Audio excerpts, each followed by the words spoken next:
It might be the season of Lent for the Christian world, but for the world of Netflix, it's the season of manipulation and intimidation and even murder. For 2 seasons, we have watched Frank Underwood, the fictional president of the United States, climb from House Whip to president in the very popular series, The House of Cards. In this 3rd season, which was just made available, there's a rather challenging scene, to say the least. In the middle of the night, the fictional President Underwood goes to the Washington Cathedral for guidance from the bishop. They talk about justice and power. Frank Underwood doesn't understand Jesus' call to give up power, to love those that we perceive as enemies. He sees love only as weakness.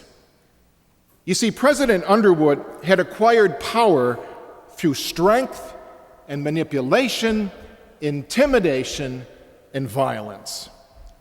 He cannot conceive any other kind of power. So late this evening, the bishop leaves him alone in the darkness of the cathedral, ostensibly to pray.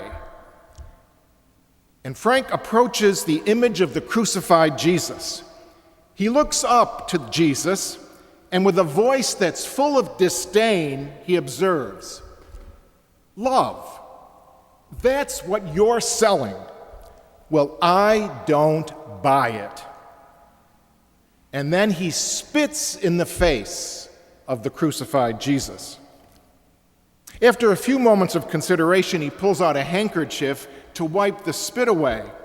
But when he touches the crucifix, it shifts, throwing Jesus to the floor. The porcelain figure shatters, and the body of Jesus lies literally broken at Underwood's feet. What a powerful image. Frank Underwood has become one of the Roman soldiers, spitting at Jesus and breaking his body. In disdain, he has rejected the way of Jesus in favor of the way of Rome.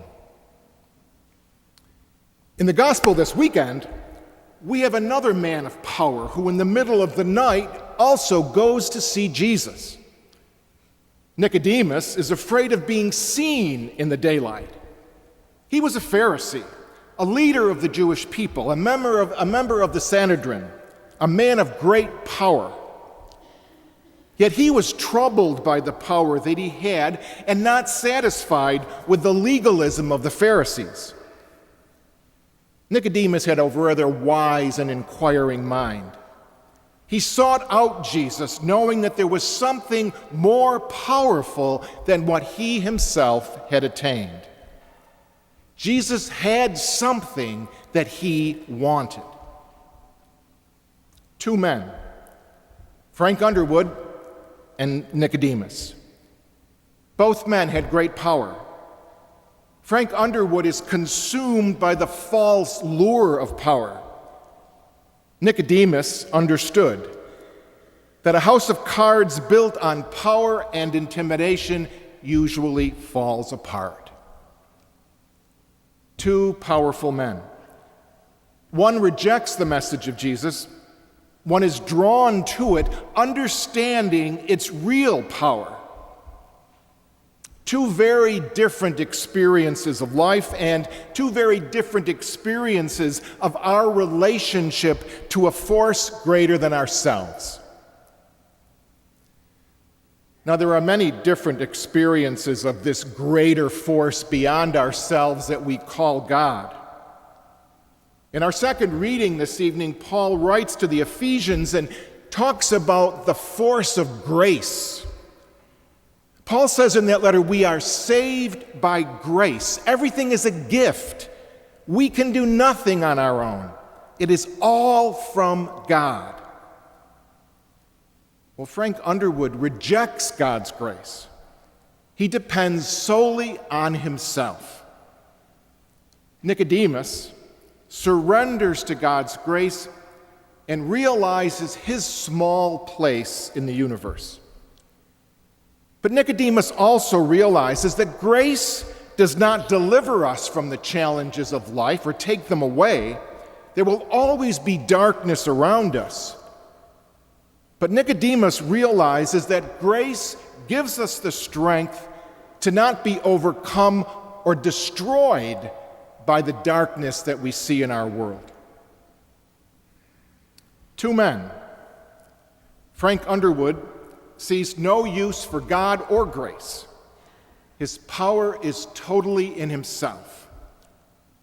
Nicodemus surrenders to a power much greater than his own. Yet if we reflect on this experience of God, there are also other responses to the way God works in our lives. It isn't just about total rejection or total surrender. Alan Sorkin, the producer of The West Wing, presented us with really another way of looking at this. There's an episode in The West Wing that's entitled The Two Cathedrals. Now, interestingly enough, it is considered one of the best episodes in the history of American television. Now, in this series, Jed Bartlett is our fictional president. And he's involved in a perfect storm. His longtime secretary has been killed. His MS is a secret that's about to go public. And he's still not sure if he can run for re-election under a cloud of scandal. His Catholicism has always sustained him through all the crises of his life, from early adolescence until his presidency. But now he is struggling in this episode. So he goes to the cathedral for a funeral, and he stays afterwards. He remains alone in the darkness of the cathedral, cursing God in Latin. He calls God a feckless thug. But then he quotes Graham Greene.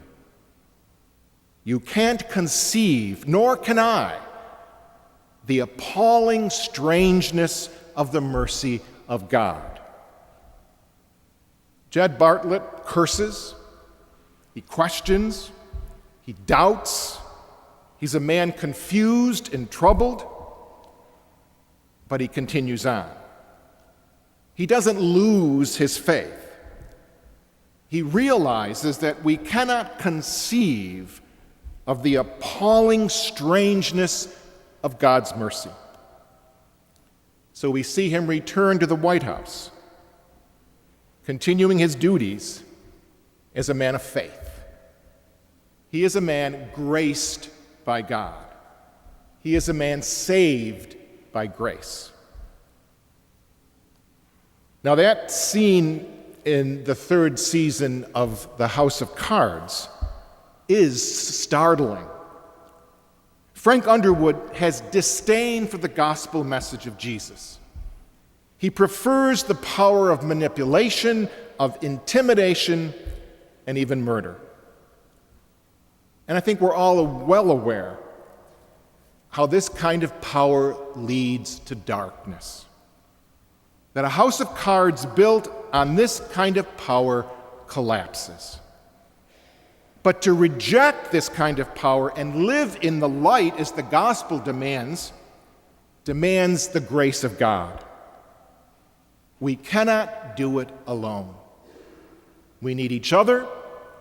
We need God's grace. Nicodemus discovered the real power of the message of Jesus and opened his life to grace. Jed Bartlett, probably more like you and me, struggles with God and grace. He has experienced much darkness. He questions, but he doesn't give up. He doesn't allow the darkness to overwhelm him. His house of cards is built on believing, in spite of his questions and his confusion about the darkness around him. His house of cards does not collapse. What is our house built on? Human power or the power of God's grace? That's a good Lenten question, a good question for all of us to reflect upon.